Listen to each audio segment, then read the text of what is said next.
You just never know what PJH is going to do. I want everybody at home to keep their eyes on him because he can just get wild. We're going to have peaks, you get jump outs, you get Bosch APAC. You just never know what PJH is going to bring, and it is entertainment in its purest form. Now the bans, they start coming in. T1 taking out Ibana to begin with, stock standard bank ban.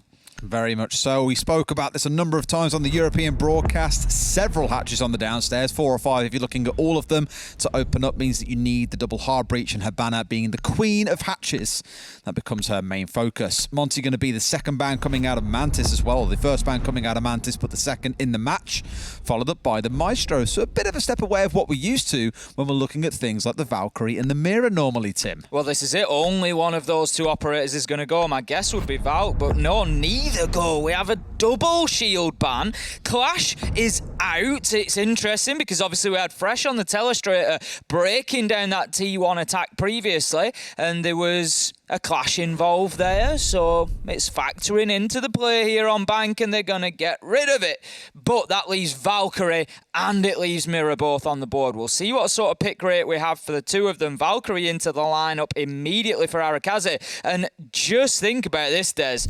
PJH, Bosch APAC question mark, coupled with Please, no. Valkyrie cameras.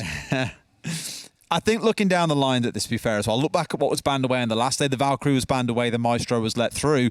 11 played it almost exclusively on the defensive side of things in that last game, and maybe that was what attributed to Mantis struggling so much. And on their side, they're saying, you know what? We'd rather deal with something like the Valkyrie around the map than worrying about the Maestro on site. Because as Jess alluded to, there is big transformation needed in this game for Mantis. They start off on the attack, T1 on the defense once again, and let's hope this performance is better than the last.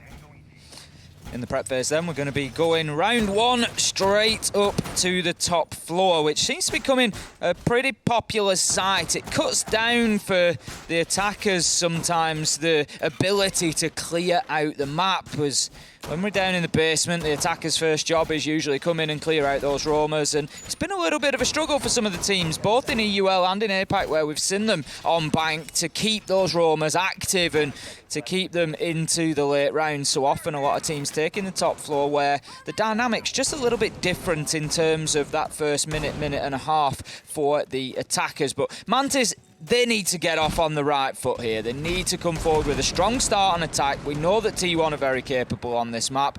We know that they're good on the attack. So Mantis, you got to do well in the first 3 or 4 rounds here. Always keen to see the difference in how teams attack this as well. I mean, looking across the BDS in Europe, normally you'd have a solo player going in through lobby, which is the role that Static is taking here. If it's not going to be an Iana, you're expecting it to be something like a Finca. You'll have one player off on the rappel, which is going to be Harper in this instance, is normally the hard breacher supporting that main entry player. The rest then tend to look out towards the east or play on windows, depending on the site that we're trying to push into.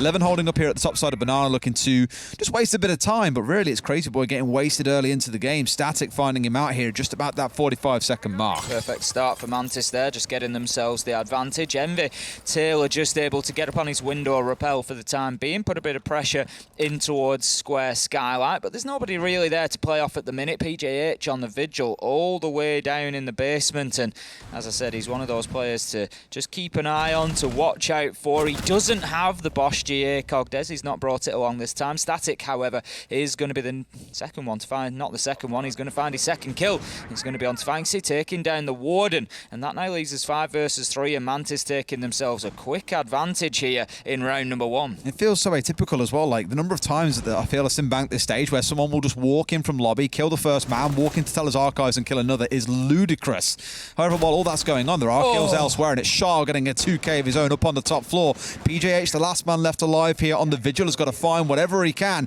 One off on Square, the only man that is aware of. I believe there's one behind him in Janitor 2, so might find himself flanked any second now. PJH does find one, so no real shutdown coming in as an immediate response, but they know where he is at this point. Nova can make this plank go down here in the 1 versus 3. 4, PJH does not look good. Shah finding himself 3 in round number 1.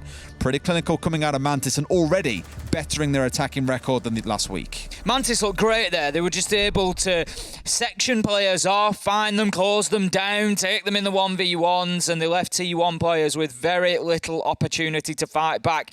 Got to give a shout out to that Shiol 2K pushing into sight as well, particularly that second shot that came through just between the door frame and the shield. It was an absolute peach of a shot to hit at that sort of range. So Shiol really powering his team through the mid-round there. And heading into round 2, T1, they're going to switch things up there. They're not going up to CEO again. They're going to head the complete opposite, the antithesis. They're going all the way down to the basement. It's going to be lockers and CCTV.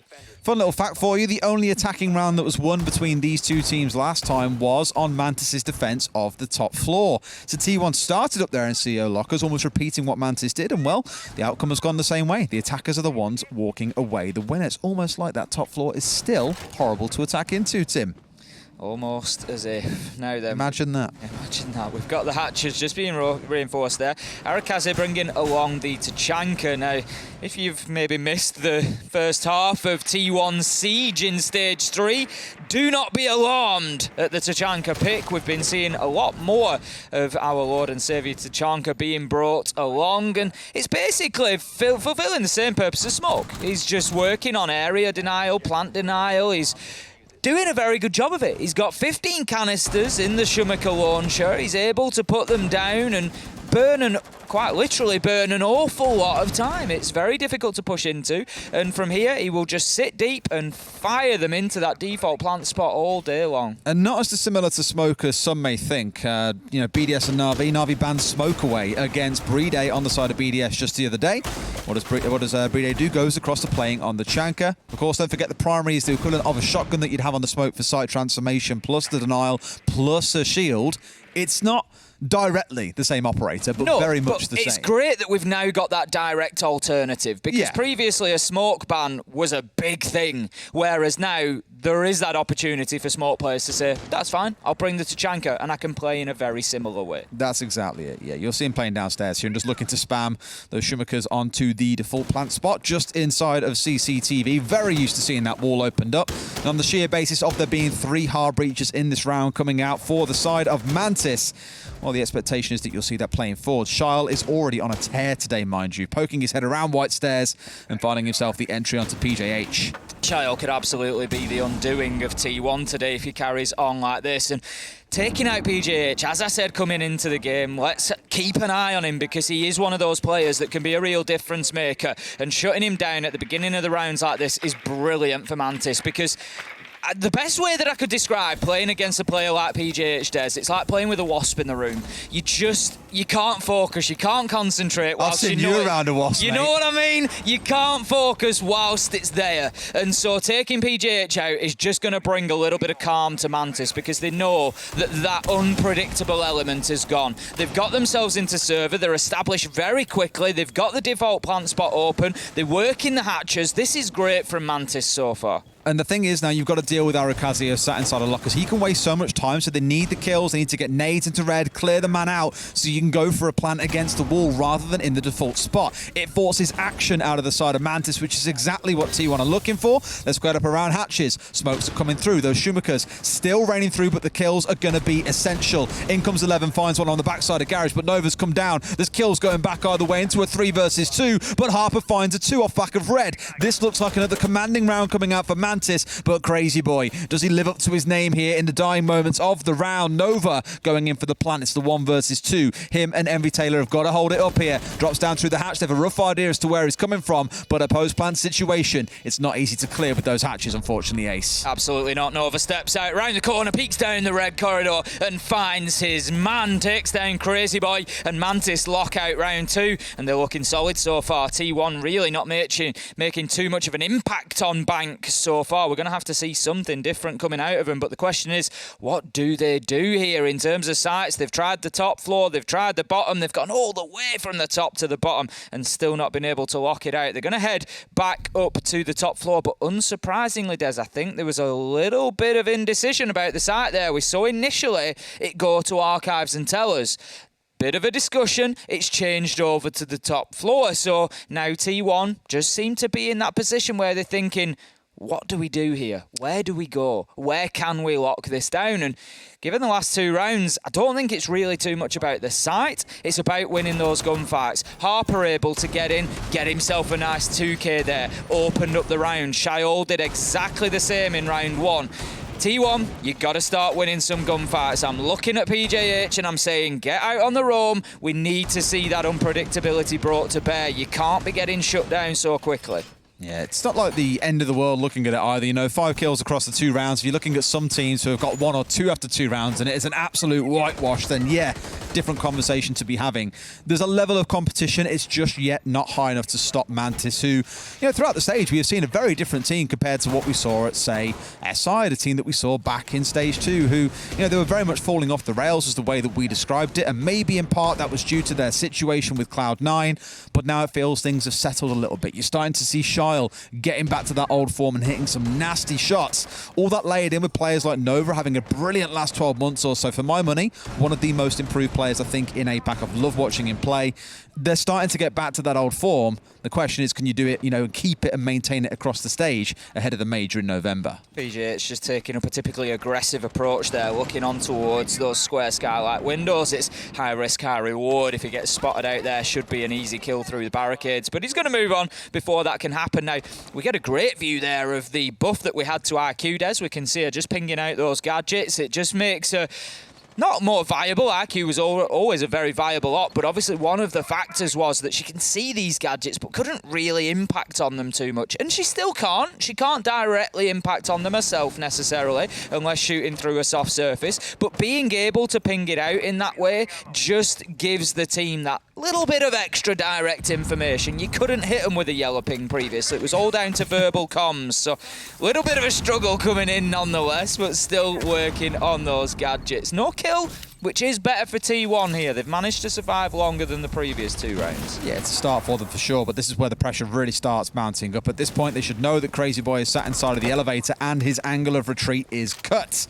Harper the one holding off on the window, but really the aim here is to waste as much time as you can. And there's your man finally getting started here. Ace PJH with the opener onto Shiol, a reverse to what we saw in the previous round. Exactly what T1 needed from him there. Get aggressive, get out there, find that kill, and make yourself useful. Oh, he just turns away at the wrong second, getting challenged from the square windows. This is good from Mantis. They created a very difficult situation for PJH, and we witnessed it, Des. We felt like we were in his shoes there. The pressure comes in. He's got the challenge onto Tellers and Archives. He knows there's a man pushing from that direction, takes his shots, but has to turn his attention to the second man, and ultimately it was his undoing. Now, Crazy Boy, he may be stuck in the elevator, Des, but is he stuck in there? Are they stuck in with him as he manages to find a kill? But it is traded out by Harper. 2 versus 3 now for Mantis, and they've got some serious work to do here. They've got Envy Taylor out on the rappel, so no boots on the ground. Static tries to push in, but Arakaze able to just jump up from behind the shield, and this is surely all over now as Arakaze, he's poised ready to step out, but he doesn't need to as Fanksy finds that kill, and T1 take their first round here on Bank, and let's hope that settles things down for them. Much better round, yeah. They were the ones that were a step ahead of Mantis in that round. You know, look down to the opening kill. It took about 15 seconds for Mantis to come through with the trade back. It was a really good pinch coming out. But then as soon as that action's completed, they're trying to push into elevator with one person, getting them picked off. A trade comes through afterwards. Then you get Harper getting swung out from Banana. There's just constant responses coming out of both sides, which is great to see. But as said, T1 were always slightly one step ahead. They are going to try things back down in basement, which is quite a difference to what we're used to seeing, I think, in Europe and across a number of other teams in APAC North here, Tim. Many really like him playing on open area and staff, and that's simply not the case between these 2 teams, at least. No, T1 avoiding it for the time being. I think now that they've got the first round on the board, they're willing to give this bottom floor a try again. We've just got the T1 skin flashing up at the bottom there. Absolute beauty with that artwork down the side. The share scheme skins are certainly worth a look if you haven't seen them yet, because there are some absolute beauties in there. We get the guts just flashing up as well. Drained my wallet so far, honestly. Sure. And the thing is, Des, I've absolutely no problem with it. I've no problem with it because the value is wonderful. They're absolutely beautiful skins this time around. All the teams really pulling out all the stops. So make sure to check those out. Now, coming into round 4, we're heading in towards the action phase. We've got our downstairs setup. PJH managed to open things up with a kill last time. It was a good entry for T1. He was shut down shortly after that, but they need more of the same from him. He's on the Mozzie again, and he's currently on the down floor, but I'd expect him to get himself out on the roam once he's done that utility. Yeah, it'd be much the same setup before as well. You'll have Arakaze sat in back in lockers, just spamming those Shumikers over to where the default plant spot would be. But imagine here there'll be some focus. Okay, now that's... Not good. Not good. No, that's... Yeah. Trying to get out on the roam to cause a little bit of trouble, and Child was just prepared for him there. Even I imagine not seeing the traps coming up because he came up white stairs and immediately pushed in. That was just one of those swing fights that you have early in the round that PJH was trying to catch him by surprise, but Child was just better. Certainly is, and he just equips that Inox gadget. He's going to take the scan now. It will only be the Tachanka of Arakaze, and that's something that you can do if you know you're likely going to be playing against the Jackal. Something you can possibly take to your rank games even is, if you know you've got a player who's going to be playing on site, like the Tachanka, send them to get the hatches. Because then when their footprints get scanned, it doesn't really give any information. Guess what? You could have asked Mantis where the Tachanka was playing, and they'd have told you where he was playing. He's playing in lockers. So it gives them absolutely nothing. If you send your roamers out to get those hatches, it can be deadly. The strength of the Jackal, I think, on this map especially is really going to shine, which is somewhat containing T1 down in the basement. They're aware this Jackal has been brought along every single round so far, so you are always at a risk, which again is why I commend PJH for saying, look, I'm not going to go and sit in a corner, they'll trap me down. At the very least, I can swing and try and make something happen. And I imagine that's why you're now seeing 11 and Crazy Boy just sat around the site, not wanting to be too problematic about things, playing things a little bit safer. You can see once again how the focus is looking to be server side, and already those Shumikers are starting to rain through. They're almost suspecting as well for a push to come in through the garage in the late round. We've seen Gorgona from Kavana make excellent use of that to disrupt teams with the final 20-30 seconds or so still to play. So good presence of mind coming out of T1, but here comes the drop and plan.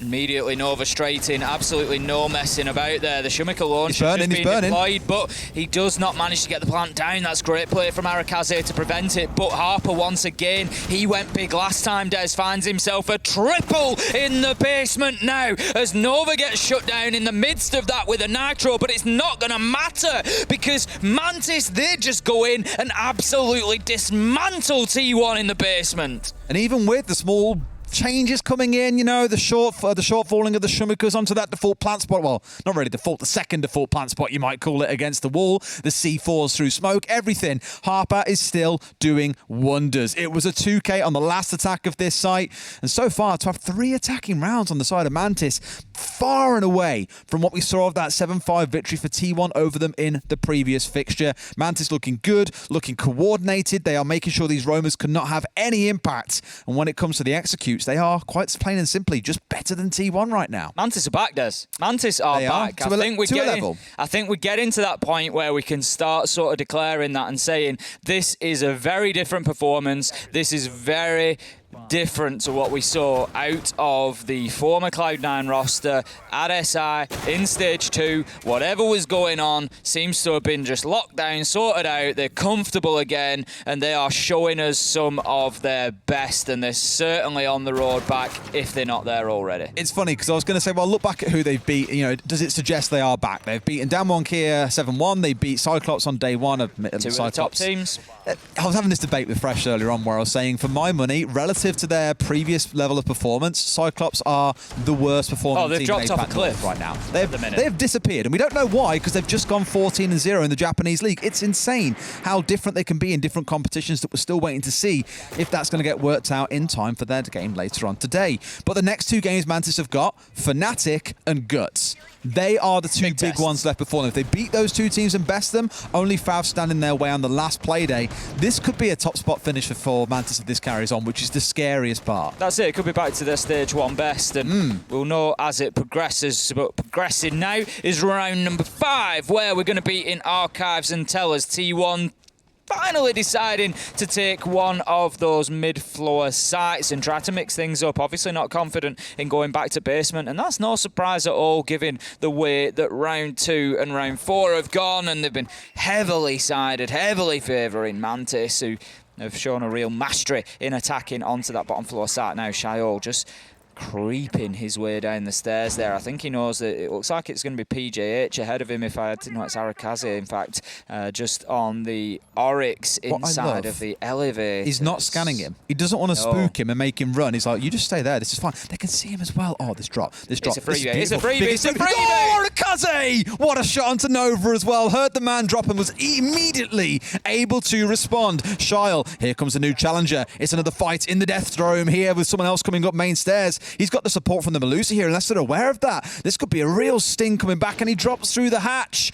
Beautifully played by PJH, and Mantis, they let him slip through their fingertips. Shyle, it's time to use that scan so that you can just recognise the fact that Arakaze has moved himself, that he's getting himself back up the main stairs, and it's only a small change of angle, but it could be a crucial one, and there we go. The Inox scan does come in, and that is going to ping him out now. What a shot from Shyle, and a second Des shuts down the Oryx now. The damage done by Arakaze onto Nova in the early round, but Mantis still come away ultimately 4v3 and ahead of things. PJH, he's roaming round frantically in the basement. He needs to pop up somewhere and have a big impact soon, because with a minute left to go, the pressure is starting to mount. Last year, the focus on the duo of the year really was MV Taylor and Shyle. They were lights out, arguably the best performing duo that we had in APAC North. And then Shyle disappeared. Zofia, like, no matter what he brought along, Zofia was his go-to operator, didn't play it well. He even drew Zofia bans and drops 9 kills in 3 rounds on a Blackbeard. That's the kind of player that he is. He's 8-2 in this game so far,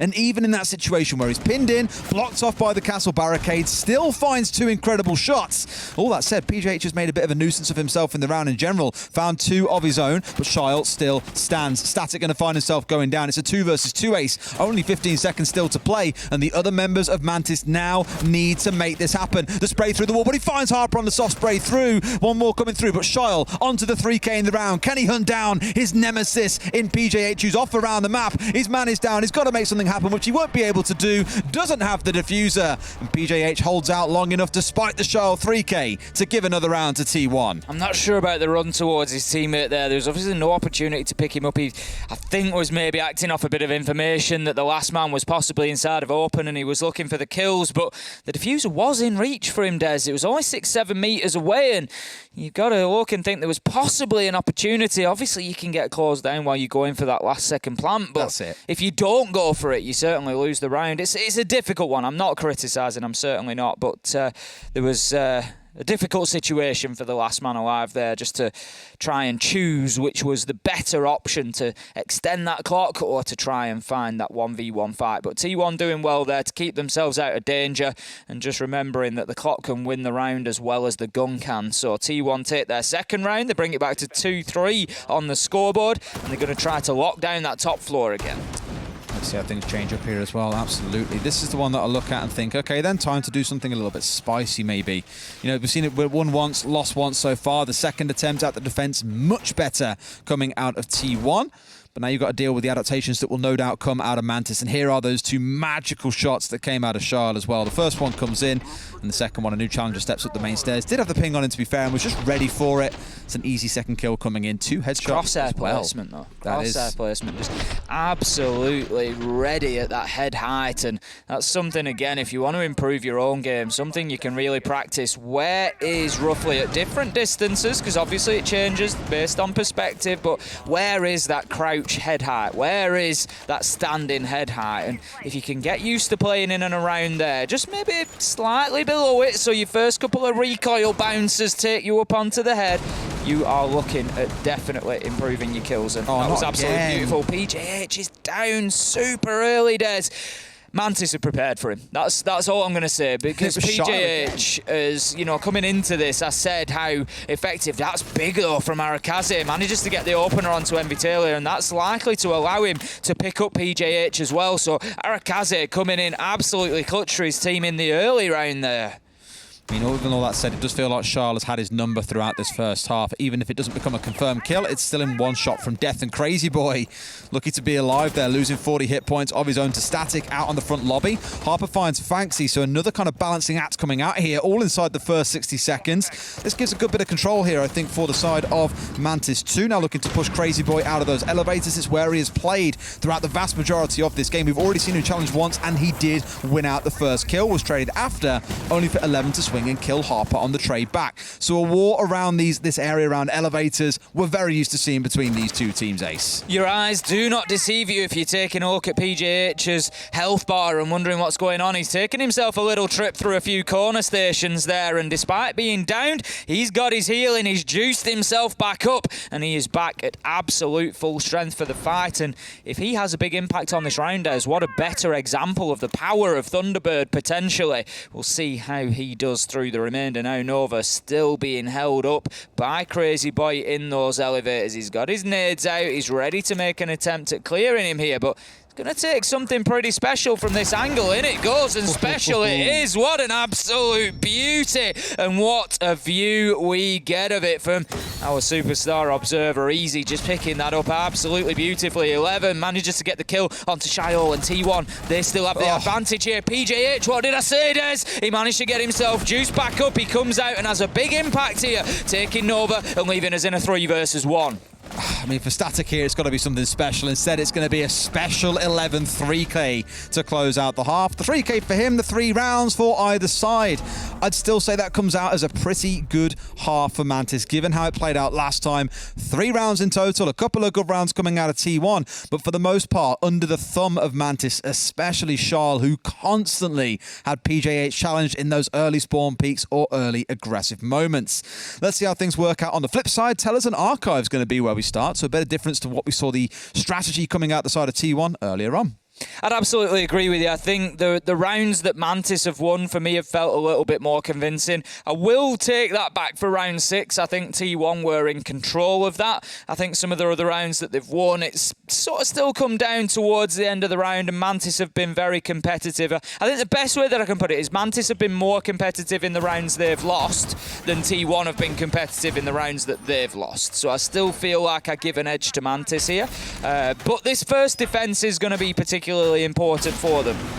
Interestingly, they're going to be going to Tellers and Archives to start us off with. They're not taking the top or bottom floor. We're going straight into mid, and they're going to try to lock down the site that T1, they were able to secure themselves as well. So, Mantis, every opportunity. We saw 11 playing a ton of Twitch last week as well, and the man knows how to play that jumping game. Holy hell. Trick shotting in the air, jump up, zap summit, drone comes back down again, fade away. It's absolutely beautiful. But look at the change in lineup compared to what you saw back in the first half, right? We had Buck, we had Jackal, we had Maverick in a good number of those rounds. Already here, a massive change. The Heartbreak gadget being brought along on the Capital, and the Zero kind of serves as a, if there's a hatch to open, we've got the option in which doing so. We've also got the wall opening capability with the Ace, but otherwise it's basically a completely different lineup, relying on the smokes coming out of both the Capital and the Twitch there to look for things like the Execute. So a similar kind of play style, but very, very different operator lineup, Tim, and I love seeing the Zero more and more every time it gets brought along.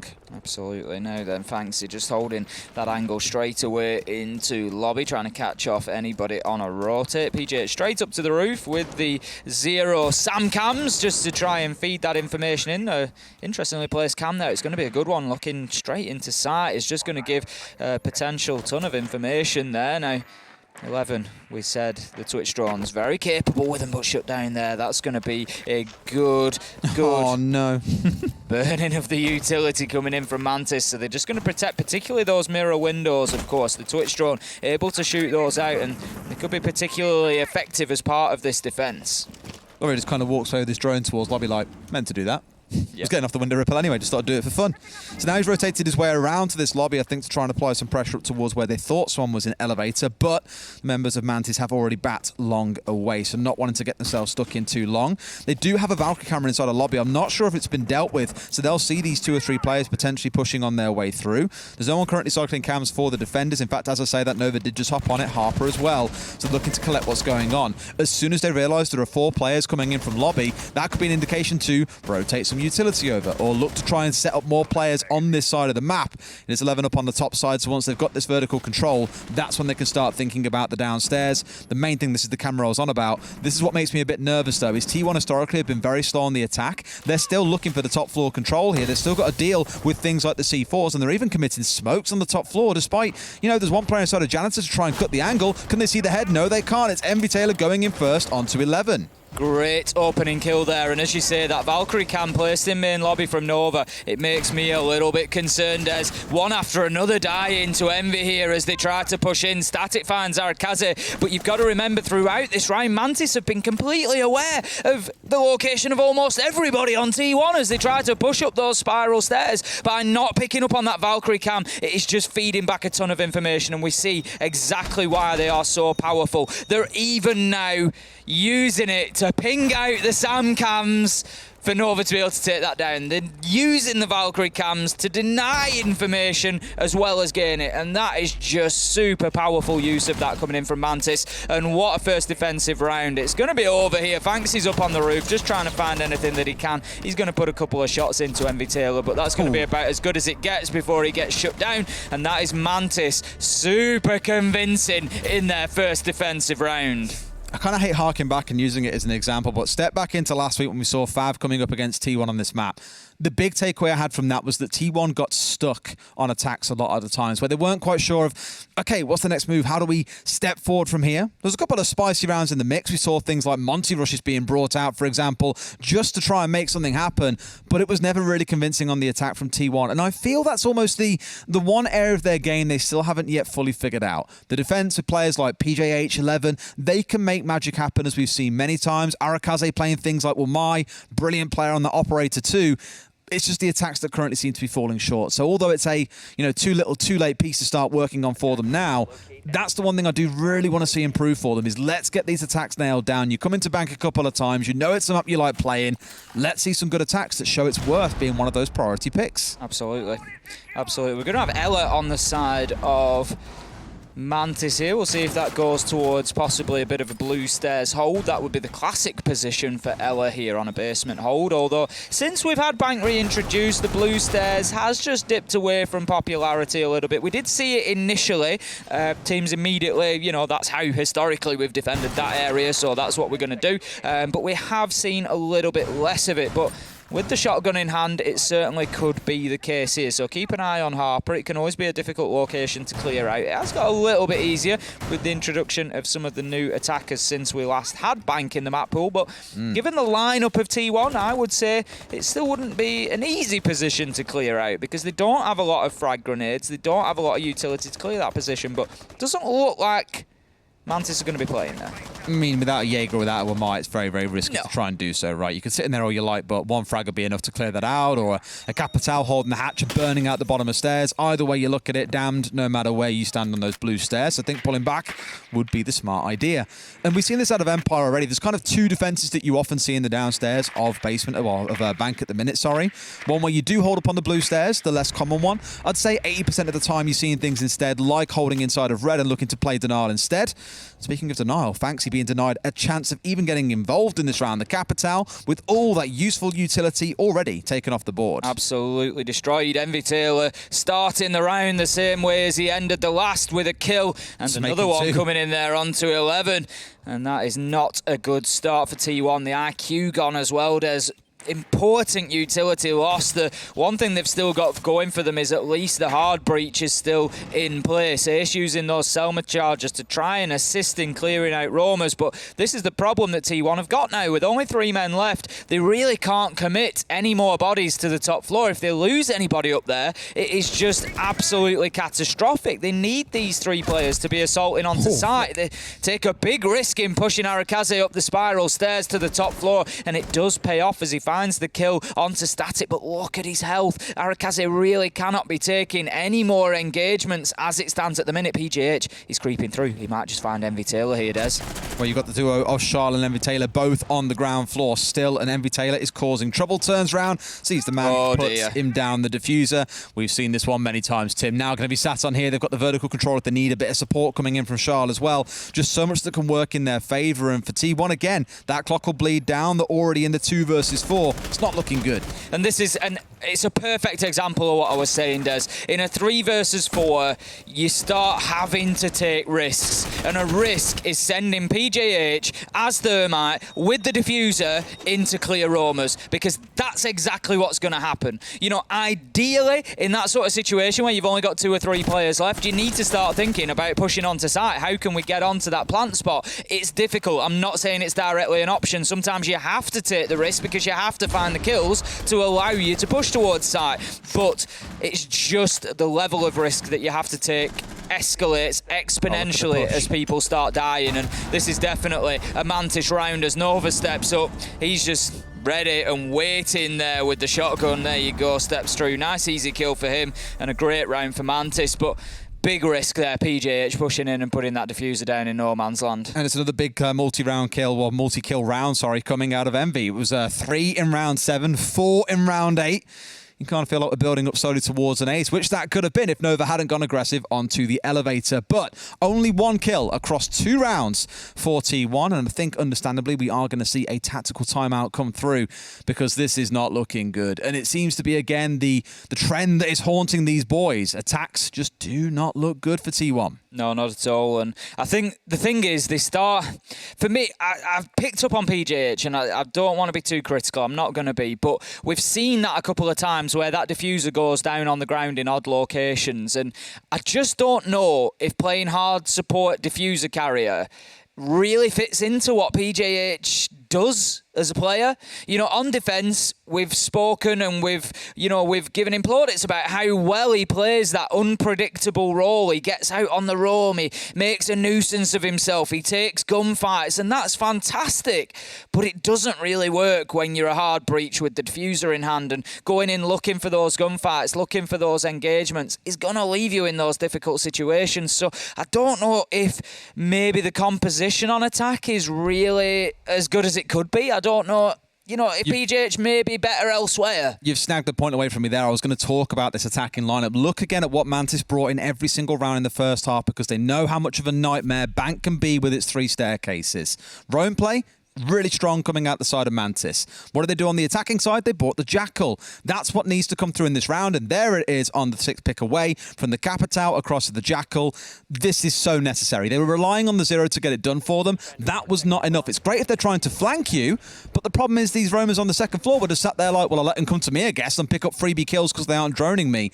Good change coming in, and I'm glad they've used the tactical timeout to realise that. There's a bit of me, Des, and, you know, I'm sure Fanksy will do a great job here, but there's a bit of me that's thinking, should it be PJH playing the Jackal and give the diffuser to somebody else? Because it's like one of those documentaries, you know, where they do like inside the mind of a killer, inside the mind of a roamer. You know, if you want to pick up on an unpredictable roamer, if you want to get somebody who's going to second guess those positions, give it to PJH, because that's what he does. You know, he can be up there thinking, where would I play this? Where would I be popping out of? You know, where would I be? What would I be doing on the roam? And I'm sure that information could be valuable to them. And like I said, I just don't know. I think, you know, maybe think about just shifting that diffuser onto somebody else. Crazy Boy as your hard breacher. Give it to him. He's playing it safe. His survival's going to be good, and he's going to get it delivered into sight rather than down at the feet of 2 defenders, which is not where you want. It is a really interesting dice up for T1 between their attacking and defensive half. This is a rush. This is a rush. And in they come. One comes through the backside as well. We spoke about this last week as well with the Monty push in, but it's the slaughter. It's a meat grinder coming out for Mantis. 3 kills fly through. PJH finds one back into shot, make it a 2nd, but can he find a 3rd to balance the books here, or are they going to stay in red? Because it looks to be red strewn all over the floor.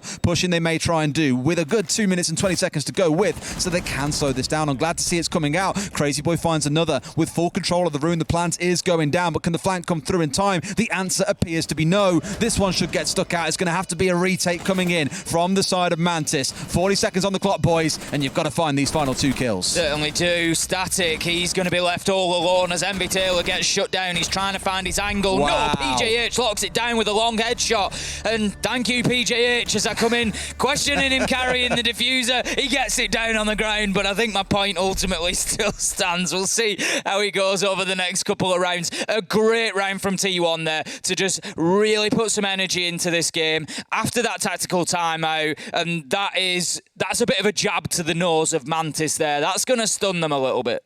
The scary thing is, and you can't really put it down to this because the rush really destabilized that whole round, but the opening 3 kills all went the way of Mantis. It was down to a 5 versus 2. There were a couple of players left, of course, on the side of T1 that had control of open area, but that was it. And I think, understandably, Mantis were like, okay, well, they've got control of site. We don't want a plant to go down here. We need to fight our way forwards. And try as they might, PJH just steps up with the massive 4K to answer envies in the previous round.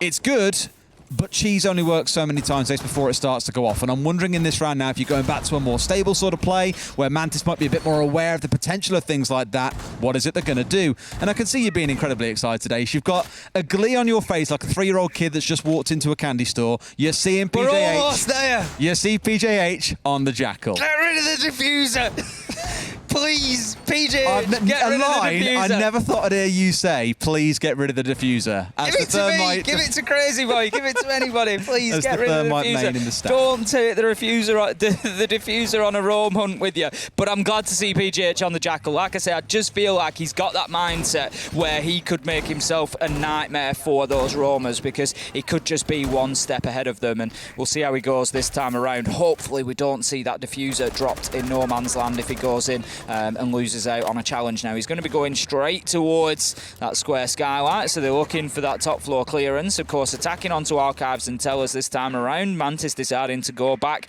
to what was their site of first choice in round 7. Defensively speaking, they were pretty comfortable there, and as you said, as a rush is not going to cut it this time. So the question now is, can T1 get a win on the board in a normal attack? Quote unquote normal. I'm sure you want to say yes purely because he's the one playing on the Jackal here to give you that. I think that's a good pick for them to bring. I don't really know if it needs to be PJH, as long as he's given the ability to go aggressive and take those kills, as you say. Yeah. You've got 11 already playing on the Twitch, but I think Twitch these days, you know, before it used to be, Ash Twitch main, just rush in, F2, gap people down. It's not really the way anymore, and sure, 11's giving away a freebie. Look, people make mistakes, Ace, sometimes. It's okay. He was just rushing ahead of himself there. You know, generally, players at this level should be picking up on that Mozzie sound cue to know that the pest is ahead of them, and really shouldn't be driving into it that freely, especially with important utility like that Twitch drone. You know, that's in control of the Mozzie now. If they've not been able to get in and shoot it out, there you go, Shayo shutting down Arakaze from behind the shield. I think that was the second Twitch drone going as well, so they're now limited in ability to take gadgets down. Challenge onto the stock window. Shayo makes an investment with a headshot onto 11. Static finds one back as well, but we've been here before, Ace, in the 5 versus 2, but this time the clutch master PJH is gone. Envy shuts him down. This is looking to be another fantastic round coming out of Mantis. You look at the rounds they've won. If this one closes out here and now, there will have only have been 2 kills from T1 in those rounds that they have walked away the loser in the attacking half. Fanxy got to make something happen here, but gets shut out by Static. It's going to be a flawless round. And my God, Mantis are flying. I mean, that's a bit of a response to a rush plant, isn't it? Come back and just absolutely wipe the floor with T1 there in round 10 as Mantis get themselves onto match point, where is going to be the location of what could be their final defense. They're going to be heading down to the basement, Des, but it looks like Mantis are just going to take a little tactical time out, try to slow things down a bit and have a chat before they go back to the bottom floor. They did win it previously back in round 8. They were able to lock it down, but obviously deciding that there's just something that they need to be smoothing out here. Absolutely. I think you have the chat here and just make sure you definitely close this out here and now. The last thing you want is to give T1 the beans to make a comeback, because as of yet, they have not won, as you put it earlier on, air quotes, a normal round. They've won a rush round. And outside of that, I lied when I said 2 kills. They've had 1 kill, because we had the round 7 complete and utter wipeout coming out of the side of Mantis. We had the 1 kill coming in the following round, the rush round, and then a flawless round of stepping in. It has been rough for T1 in this half, and I don't want to say it's so much like you're giving them a massive advantage here by giving T1 time to have a conversation, but unfortunately PJH on the Jackal wasn't the right answer. Surely there is something else in the backpack that they need to be drawing out here now and wielding, otherwise this game is done. Exactly that. I mean, it was the aggressive push, really. Pushing forward, Arakaza just trying to challenge onto that shield. You're always on a loser. They've got little windows in them, and the Jaeger could see that is exactly what was happening and was able to step up and get that big opener that really powered Mantis through then, and kills just rained in one after another. And I think ultimately, one of the differences, again, just does come down to those gunfights. People like Shiol just winning out that fight on the stock window. Not an easy fight, very 50-50, but more of them seem to just be falling towards the side of Mantis when it does come down to that. So we're going to head into what could potentially be our final round here. We've seen 10 so far, and Mantis sit in the lead 6-4 at the moment, and they look good for it, Des. They've looked pretty convincing of the two of these teams at the minute. I would say that Mantis certainly deserve their lead, and T1, they're going to have to find a way very quickly to get this basement locked down. If they don't, there's no more room for mistakes here. Mantis, they'll take the full 3 points, and their march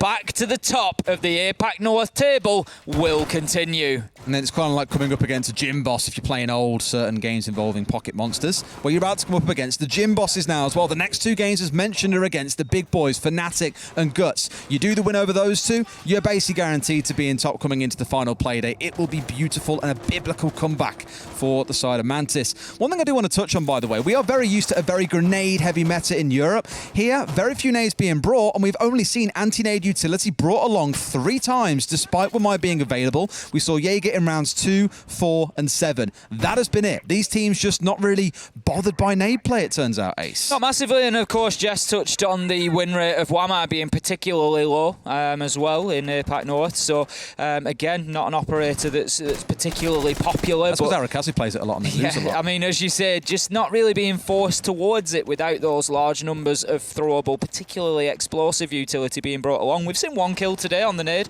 onto Crazy Boy in the elevator. It was an absolute beauty of a throw, but it's about the maximum use that we've seen for them, really. And when we're seeing players pop out from behind shields and get kills, Envy, he knows he's going to get drawn, though. He's going to have to dip away from that challenge, so he won't be able to take the man on the rappel for the time being. Look at that long shot. He almost hits it. Arakaza just taking a little bit of damage there, but Envy taking more. He's really keen to have a fight around this as well. I imagine he wants it. Yeah, he's not the kind of man I think that's going to fall fully back here as well, unless they start to suspect there is some pressure coming in. Just checking around square, has the support from Harper as well as Static holding at the top of his hatch. So rather than relying on T1 to open it up, they've opened it themselves and looked to play around it. But I do want to draw attention, Ace, to the number of drones left. They have got 1 drone left with 90 seconds in the round, 2 if you include the shock drone, but they have done a brilliant job at removing all of the info game away from T1, which gives you a good reason for why their attacks look so slow. Absolutely. They've got no confidence moving forwards because they can't see what's in front of them. Yep, as you say, they're just going into every gunfight blind here. They're just having to peek everything and see what they can find, and Static, he's the one to find the opener onto PJH again, shutting the man down, and Des, that leaves the diffuser down in open ground somewhere once again, needing to be collected by T1. Time is ticking away right now. The diffuser's down on the top floor. This is a basement attack. Static finds Crazy Boy, and surely this race is run, Des. Mantis, they've got the run of things now as they're looking to pounce. They're looking to finish this off, and it is clinical from them, and it's what I love to see. They are in charge of this final round. Large and in charge at the top of the leaderboard is the only way to describe Mantis after this game. The roam game has been beautiful. T1 crumbling under the pressure of it, as other teams have abused in the past. Great shot onto Charles, though, as he was laid down there watching his spot. But the problem for T1 is they've got 15 seconds on the clock. They've taken 2.5 minutes to clear both floors and are now starting to look for their execute, and they just can't get anything in. Nades coming through, trying to connect onto what they can. Drop he comes. Envy Taylor's there waiting. This is going to be a shutout with Fanxy and 11 left alive. The 1v3. Easy close out for Mantis. They take the 7-4 victory and really do establish themselves at the top of the APAC North table. It's a difficult one because you want to get excited about this Mantis side, and you should be excited about this Mantis side because they've come in, and as I always say, you can only beat the team in front of you, Des, and boy have they done that today. T1 putting up a reasonable performance, but you've always got that question in the back of your mind. Did T1